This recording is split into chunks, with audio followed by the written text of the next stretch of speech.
My 15-year-old daughter told me to get over what my pastor did to me at 13 because it happened 20 years ago, while she banned her gay brother from our home for 6 months. So I gave her 24 hours to choose between respecting my boundaries or living with her Satanist father. That was 2 years ago. She still sleeps in her car outside my house, every night, clutching the same Bible. She used to weaponize against us, and the church ladies leave weekly casseroles on my porch, with notes saying she hasn't stopped sobbing through Sunday service. Around 6 months back, my 15-year-old daughter chose to become an extreme Christian, and everything went bad after that. She changed from a really social and happy kid to someone who stays home and spends her free time reading the Bible. I'd be fine with it if she didn't keep pushing it on me. She nags me all the time about her new discoveries, how everyone should devote their life to Christ, and has made the decision to cut off her 20-year-old brother for being gay. Whenever he visits, she leaves the house for the duration of his stay. We have had many arguments about faith, and these arguments specifically stem from her trying to force me to start attending church with her, start studying the Bible with her, and help out with the church. She seems obsessed with the idea of giving to the church and wants me to join and help out voluntarily with its fundraisers, and about 2 months ago we got into a huge argument about it. She kept nagging about it nonstop for the better part of an entire day. I finally exploded at her and told her the reason I will never step foot inside a church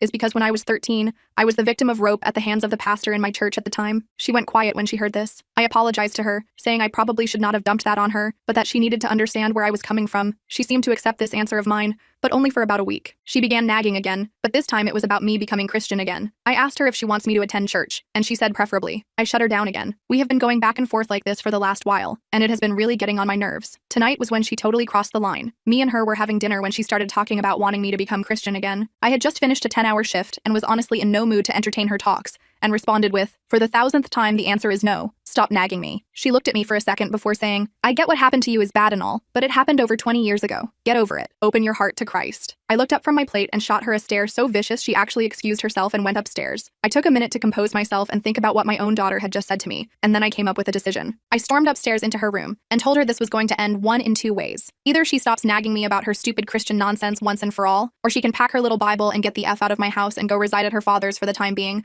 who just happens to be a practicing Satanist. I told her she has 24 hours to make a decision, but she still has not. I sat at the dining table for another 20 minutes, staring at the empty chair where Madison had been sitting. My hands were still shaking. The plate of spaghetti in front of me had gone cold, but I couldn't bring myself to move. Every few minutes, I'd hear a floorboard creak upstairs and my whole body would tense up, waiting for her to come down and apologize. She didn't. Finally, I stood up and started clearing the table. My movements were mechanical, scraping food into the trash, loading the dishwasher, wiping down the counters. The routine helped steady my nerves, but my mind kept replaying her words. Get over it. Like it was that simple. Like trauma had an expiration date. I grabbed my phone and texted Tyler. "Your sister crossed a line tonight. Might be coming to stay with your dad soon." The 3 dots appeared immediately. "What happened?" He typed back. I started typing out the whole story, then deleted it, started again, deleted again. Finally settled on, "She told me to get over what happened when I was 13. For Christ." His response was instant. "I'm coming over." "No," I typed quickly. "She'll just leave if you come. Give me tonight to figure this out." "Mom, are you okay?" I stared at his message for a long time before answering. "I will be." After finishing in the kitchen, I went to the living room and collapsed on the couch. The house was eerily quiet. Usually Madison would be down here by now, either watching TV or reading her Bible in the armchair by the window. These days it was always the Bible. I couldn't remember the last time we'd watched a movie together. My phone buzzed. A text from my ex. Tyler just called. "What's going on with Madison?" Of course Tyler had called his father. The kids had always been close with him, despite our differences, despite the fact that he literally had a pentagram tattooed on his forearm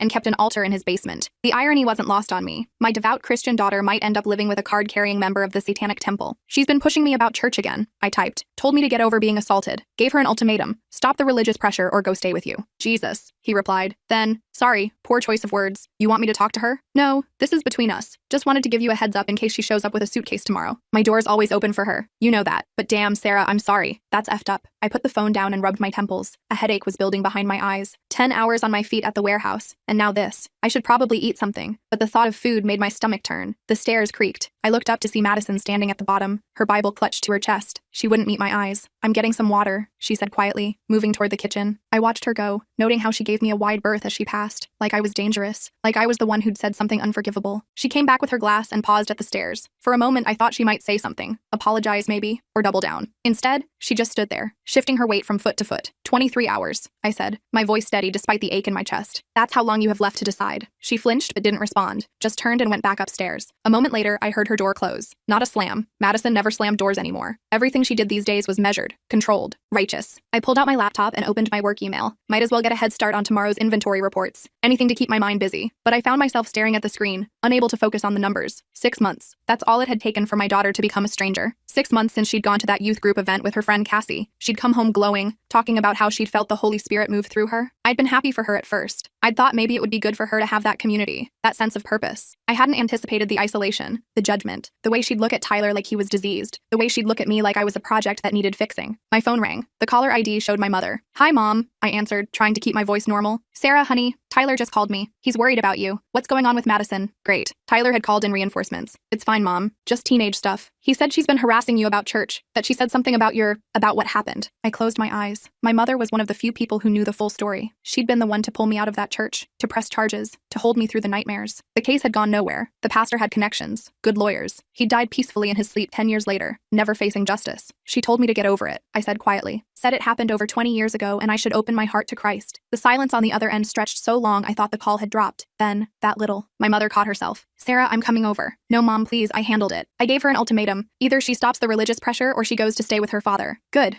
for you. You don't deserve that, honey. Not from anyone, especially not from your own daughter. We talked for a few more minutes, my mother offering to come stay with me, to talk to Madison, to do something, anything. I turned her down gently. This was something I needed to handle myself. After we hung up, I went back to staring at my laptop screen. The inventory numbers blurred together. I thought about calling in sick tomorrow, but we were already short-staffed. Besides, work would be a good distraction. I heard Madison's door open again, footsteps in the hallway, the bathroom door closing. Normal nighttime sounds, but they felt different now, heavier, like the house itself was holding its breath. 22.5 hours left. I wondered if she was up there praying, asking God for guidance, asking him to change my heart. The thought made me angry all over again. Where was God when I was 13? Where was he when the person I was supposed to trust most in that building was destroying my innocence? But I couldn't say that to Madison. I'd tried once to explain how faith felt different when it had been used as a weapon against you. She'd just quoted scripture at me. Something about forgiveness. Something about God's plan. The clock on the wall ticked past 9. I should go to bed soon. Another early shift tomorrow. But I couldn't imagine sleeping. Not with this hanging over us. My phone buzzed. Another text from Tyler. "I love you, Mom. No matter what happens with Madison. You don't deserve this." Tears pricked at my eyes. I typed back, "I love you too. See you this weekend? Wouldn't miss it. Even if I have to stand on the porch the whole time." That made me laugh, despite everything. The image of Tyler standing on the porch, waving at Madison through the window while she glared at him from inside. It was absurd. The whole situation was absurd. I closed my laptop and stood up, stretching my back. Time to attempt sleep. As I headed for the stairs, I paused outside Madison's room. Light spilled from under the door. I could hear her voice, low and rhythmic, praying. For a moment, I considered knocking, trying one more time to make her understand. But what was the point? She'd made her position clear. 20 years wasn't long enough. My trauma had an expiration date, and apparently, it had passed. I went to my room and got ready for bed. As I lay in the dark, staring at the ceiling, I thought about the girl Madison used to be. The one who'd come to me with every problem, every joy, every fear. The one who'd held my hand during Tyler's coming out, who'd told him she loved him no matter what. That girl felt like a ghost now, replaced by this stranger who carried her Bible like a shield and her faith like a sword. 21 hours and 45 minutes. I closed my eyes and tried not to count. The morning alarm jolted me awake at 5:30. 3 hours of fitful sleep, punctuated by dreams of empty churches and slamming doors. I dragged myself out of bed and into the shower, letting the hot water work on the knots in my shoulders. Madison's door was still closed when I passed it on my way downstairs. In the kitchen, I found evidence she'd been down during the night. Her cereal bowl sat in the sink, unwashed. A sticky note on the refrigerator caught my eye. In Madison's neat handwriting, "Mom, I'm praying for you. M." I crumpled it and tossed it in the trash. The warehouse was already bustling when I arrived. My supervisor Janet took one look at me and raised an eyebrow. "Rough night? Family stuff," I muttered,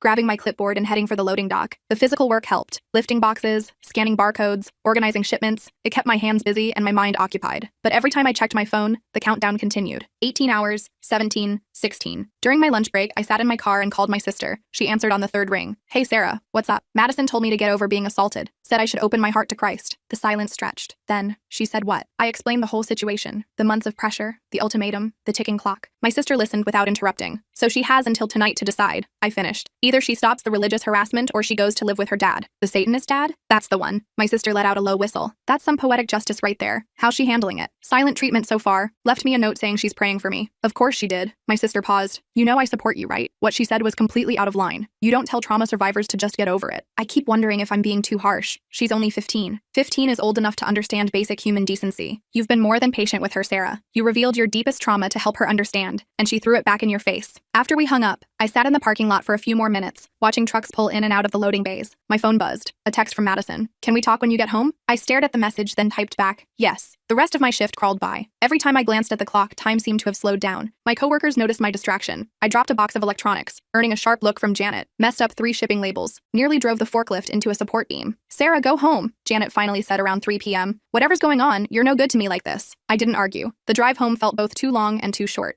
When I pulled into the driveway, I noticed Madison's bedroom curtains were drawn. The house was quiet when I entered. "Madison?" I called out. "In here," came her voice from the living room. She was sitting in her usual chair, Bible closed on her lap. For once, she wasn't reading it. Her eyes were red-rimmed, like she'd been crying. I sat down across from her. "You wanted to talk?" She nodded, fidgeting with the ribbon bookmark hanging from her Bible. "I've been thinking about what you said, about Dad. And I don't want to live with him." She looked up at me, and for a moment I saw my little girl again. Not the zealot she'd become. "He scares me." "Your father has never hurt anyone, Madison. His beliefs might be different, but he worships Satan." The words burst out of her. "How can you be okay with that?" I leaned back, studying her. "The same way I used to be okay with you being Christian. People believe different things, Madison. The problem isn't what you believe. It's when you try to force those beliefs on others. I'm trying to save your soul. I didn't ask to be saved." She clutched her Bible tighter. "So what? I'm just supposed to watch you go to hell? You're supposed to respect my boundaries. You're supposed to understand that when someone tells you they were hurt by the church, you don't tell them to get over it and go back. But it wasn't God who hurt you. It was a man. A sinful man who—" "Stop." I held up my hand. "This is exactly what I'm talking about. You're doing it again. Making excuses, pushing your agenda. I told you my truth, and you're still trying to convince me I'm wrong." Madison's face flushed. "Because you are wrong. You're letting one bad person keep you from eternal salvation." I stood up. 10 hours left, Madison. You can either accept my boundaries or pack your bags." I went to the kitchen, needing distance. My hands shook as I filled a glass with water. Behind me, I heard Madison storm upstairs. Her door didn't slam, but it closed with enough force to make the house shudder. An hour later, she came back down. This time, she had her phone in her hand. "I called Pastor David," she announced. My stomach dropped. "You did what?" "I told him about our situation. He wants to meet with us. He says he can help." "Absolutely not. Mom, please, just one meeting. He's a good man. He has a family, 3 daughters. He would never—" I said no. "You're being unreasonable. I'm being protective of my mental health. There's a difference." Madison's eyes filled with tears. "Why won't you even try? For me? Why won't you respect my trauma? For me?" We stared at each other across the kitchen. The gulf between us felt insurmountable. "Fine," she said finally, "but I'm not giving up on you. That's your choice. But if you keep pushing, you'll be making it from your father's house." She fled upstairs again. This time I heard her on the phone, voice muffled but urgent, probably calling her pastor back, or maybe calling friends from church, rallying support. I wondered what version of the story she was telling them. Tyler arrived around 6 p.m., despite my request for him to stay away. He let himself in with his key, found me in the kitchen staring at a cup of coffee that had long gone cold. "I couldn't stay away," he said, pulling me into a hug. "How are you holding up?" "She called her pastor, wants me to meet with him." Tyler pulled back, eyes flashing. "She didn't." "She did." "Where is she?" "Upstairs." "Tyler, don't—" But he was already heading for the stairs. I followed, my heart racing. He knocked on Madison's door. "Go away," came her muffled voice. "It's me," Tyler said. "Open up." I said go away. Tyler looked at me, then back at the door. "Madison, I'm your brother. We need to talk." "I don't have a brother anymore." The words hit him like a physical blow. I saw him flinch, saw the pain flash across his face. "Yes, you do," he said quietly, "and he loves you, even when you're being a self-righteous brat." The door flew open. Madison stood there, Bible clutched to her chest, eyes blazing. "Don't you dare!" "Don't I dare what? Call you out for being cruel? For using your faith as a weapon?" Tyler stepped forward. "You told Mom to get over being assaulted. Do you have any idea how messed up that is?" "I'm trying to help her." "No, you're trying to control her. There's a difference." Madison's face crumpled. "You wouldn't understand.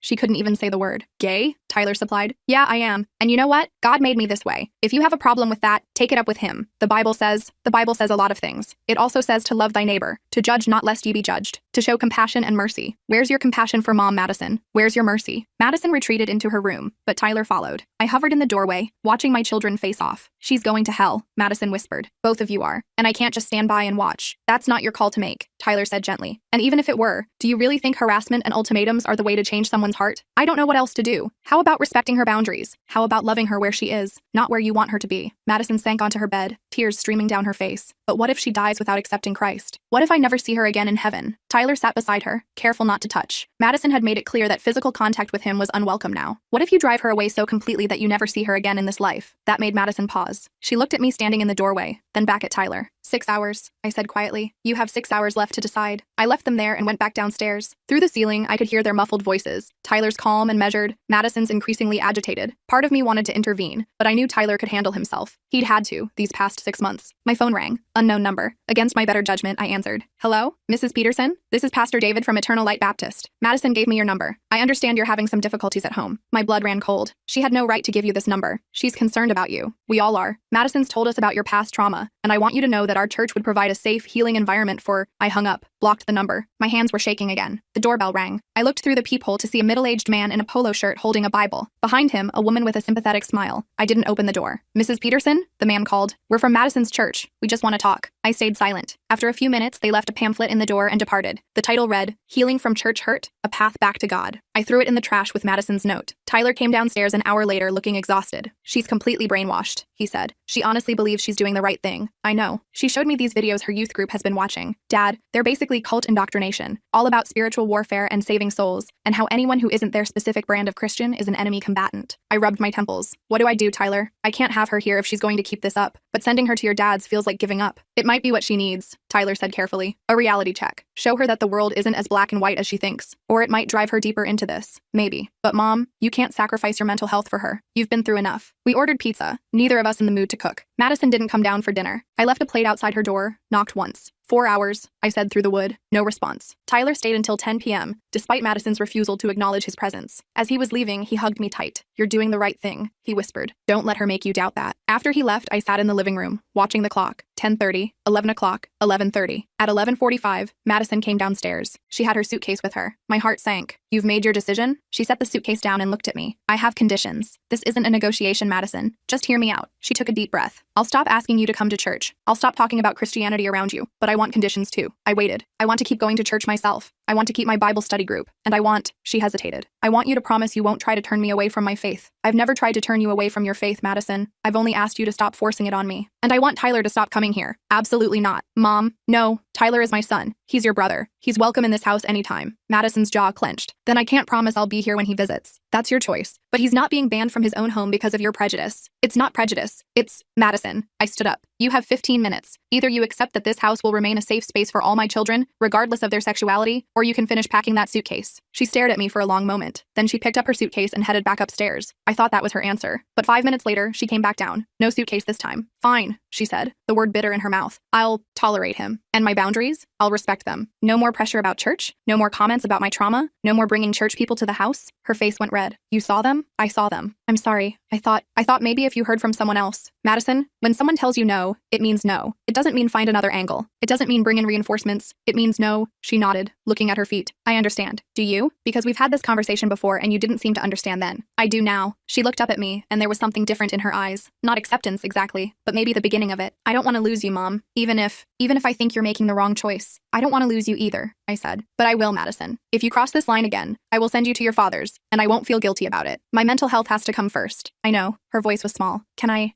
hug you? I opened my arms. She fell into them, and for a moment, she was just my little girl again. Not a zealot, not a judge, just my daughter, scared and confused and trying to navigate a world that suddenly seemed more complicated than her black and white faith allowed. I love you, I whispered into her hair. I love you too, she whispered back. When we pulled apart, the clock showed 12:01. The deadline had passed. Go to bed, I said. We'll talk more tomorrow. She nodded and headed for the stairs. At the bottom, she paused. Mom, what if I mess up? What if I say something without thinking? Then we'll deal with it. But Madison, I need you to understand. This is your last chance. There won't be another ultimatum. Next time, you'll just find your bags packed. I understand. I watched her climb the stairs, her footsteps heavy with the weight of our new reality. The house settled into silence around me. I should have felt relieved. Madison had chosen to stay, chosen to respect my boundaries, but all I felt was tired. I picked up my phone and texted Tyler. She's staying. Agreed to respect boundaries. His response was immediate. Do you believe her? I stared at the question for a long time before answering. I don't know. Keep me posted. Love you. Love you too. I made my rounds, locking doors, turning off lights. Outside Madison's room, I paused. No light under the door this time. No sound of praying. Maybe she was actually sleeping. Or maybe she was lying awake, planning her next move. Because that was the thing about true believers. They didn't give up easily. And Madison, for all her faults, was nothing if not a true believer. Time would tell if she could keep her promise. Time would tell if our fractured relationship could heal. But for tonight, we'd survived. We'd found a fragile peace. It would have to be enough. The next morning, I woke to the sound of Madison's alarm going off down the hall. Kale Ara, church youth group breakfast meeting. I lay there listening to her get ready, the shower running, drawers opening and closing, footsteps padding between bathroom and bedroom. Normal teenage morning sounds that somehow felt loaded with meaning now. I got up and made coffee,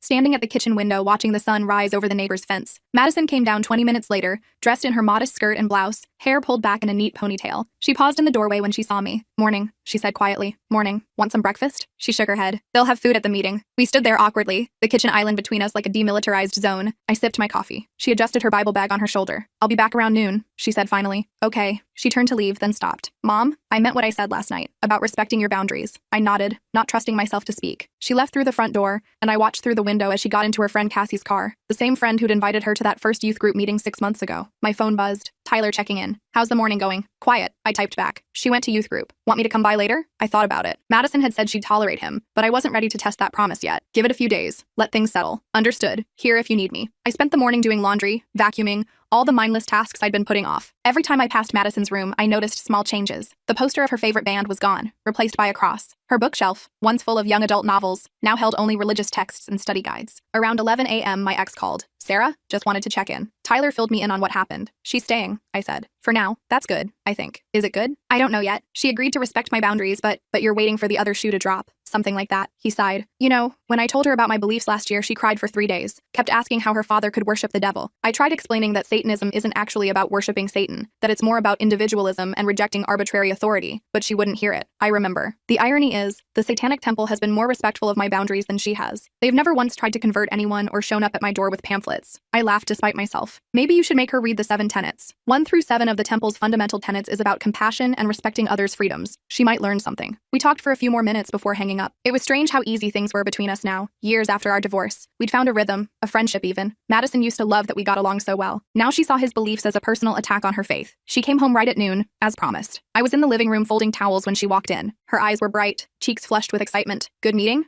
I asked carefully. She started to speak, then caught herself. I could see her physically swallow whatever she'd been about to say about the sermon or the prayer session or whatever had her so energized. It was fine, she said instead. I'm going to make a sandwich. Want one? Sure. We ate lunch together in relative silence. She told me about her upcoming history test. I mentioned that the washing machine was making a weird noise again. Safe topics. Neutral ground. The afternoon passed quietly. Madison stayed in her room, presumably doing homework. I paid bills, answered work emails, started dinner. It felt almost normal, if you ignored the elephant in every room. Around 4 p.m., the doorbell rang. I looked through the peephole to see a woman I didn't recognize holding what looked like a casserole dish. I opened the door cautiously. Can I help you? Hi, I'm Sandra from Eternal Light Baptist. I'm in Madison's youth group leader team. She held up the dish. I brought you a lasagna. Madison mentioned you work long hours, and I thought you might appreciate not having to cook tonight. I stared at the lasagna, then at Sandra's expectant smile. Madison mentioned me? Oh, she talks about you all the time. Such a devoted daughter. She's been asking us to pray for you, and I just wanted to stop by and let you know you're in our thoughts. I see. I didn't take the dish. Sandra, I appreciate the gesture, but I need you to understand something. I've asked Madison not to involve me with your church. That includes home visits. Sandra's smile faltered. Oh, I didn't mean to overstep. I just thought, I know what you thought, but I need you to respect my boundaries. Please don't come here again. Her face flushed. Of course. I'm so sorry.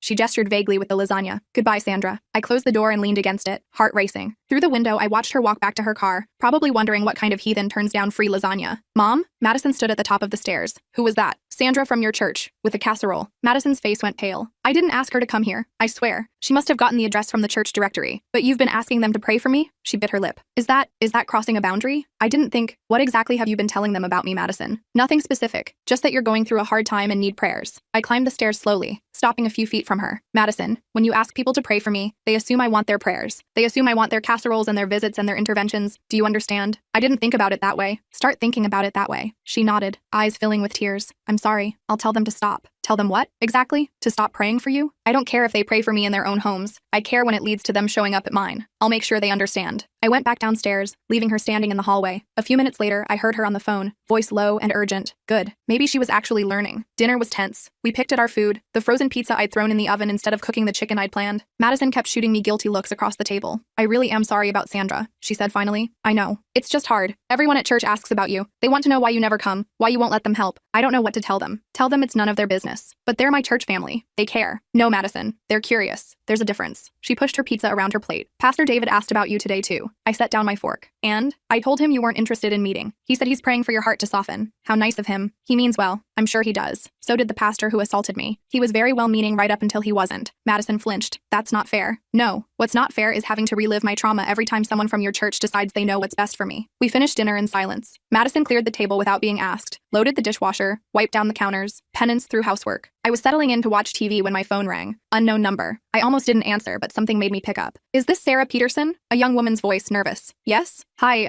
my name is Valley. I was in Madison's youth group. I got your number from the church directory. I'm sorry to bother you, but I wanted to talk to someone, and Madison mentioned that you're not really religious. And I thought maybe, Valley, slow down. What's going on? I think I might be gay. The words came out in a rush. And I don't know what to do. Everyone at church says it's wrong, that I need to pray harder, but I've been praying for years and nothing's changed. Madison said her brother is gay and you're okay with it, and I need to talk to someone who won't tell me I'm going to hell. I closed my eyes. How old are you, Valley? 16. Do your parents know you're calling me? No, they'd freak out. They're super involved in the church. Valley, I can't have this conversation without your parents' knowledge, but I can give you some resources. There are support groups, online communities for LGBTQ Christian youth. I don't think I want to be Christian anymore, she whispered. Is that bad? That's something only you can decide. But Valley, you're not going to hell. You're not broken. You're not wrong. okay? She was crying now. Thank you. I'm sorry for calling. I just didn't know who else to talk to. It's okay. But Valley, please talk to a counselor at school. Someone who can actually help you navigate this. After she hung up, I sat staring at my phone. Madison appeared in the doorway. Was that Valley? She asked. You gave her my number? No. I mentioned once that Tyler was gay and you were supportive. She must have looked you up in the directory. Madison paused. What did she want? That's private. Is she okay? I looked at my daughter, really looked at her. What do you think, Madison? Is a gay teenager in your youth group okay? Madison's face went through several expressions before settling on defensive. We teach what the Bible says. And what about compassion? What about kids like Valley who are struggling? We pray for them. To change? To find their way back to God's plan. I stood up. I'm going to bed. But Madison, think about Valley. Think about Tyler. Think about what your version of God's love actually looks like to the people living it. I left her standing there and went upstairs. As I got ready for bed, I could hear her moving around downstairs, turning off lights, checking locks, normal nighttime sounds. My phone buzzed. A text from an unknown number. This is Valley. Thank you for being kind. I'm going to talk to the school counselor Monday. I typed back, good. You're going to be okay. Another buzz. Tyler. Everything all right? You seem off. A kid from Madison's youth group called. 16 and gay and scared. Jesus. That could have been me. I know. You helped her? I tried. That's all anyone can do. Love you, Mom. Love you too. I was almost asleep when I heard Madison's door open, footsteps in the hall, a pause outside my room, then her door closing again. The next few days fell into an uneasy routine. Madison went to school, came home, did homework. She didn't mention church. I didn't ask. We moved around each other carefully, like we were both made of glass. Wednesday night was usually her Bible study night. I came home from work to find her at the kitchen table, textbooks spread out around her. No Bible study? I asked. I told them I needed to focus on school for a while. I didn't press. We ate dinner, actual cooked food this time, and she told me about her history presentation. Normal mom-daughter conversation. It felt like a gift. Thursday afternoon, Tyler texted, "Can I come by Saturday? I miss you both." I found Madison in her room. Tyler wants to visit Saturday. How do you feel about that? She looked up from her homework, face carefully neutral. It's your house. It's our home. And he's your brother. I know. She turned back to her books. Saturday's fine. Friday night, Madison came downstairs while I was reading. She stood in the doorway, fidgeting with her phone. Mom, some kids from youth group are going to the movies tomorrow. Can I go? Which kids? She listed names. Cassie, a few others I recognized. Not Valley? I asked. Madison's face tightened. She hasn't been coming to youth group.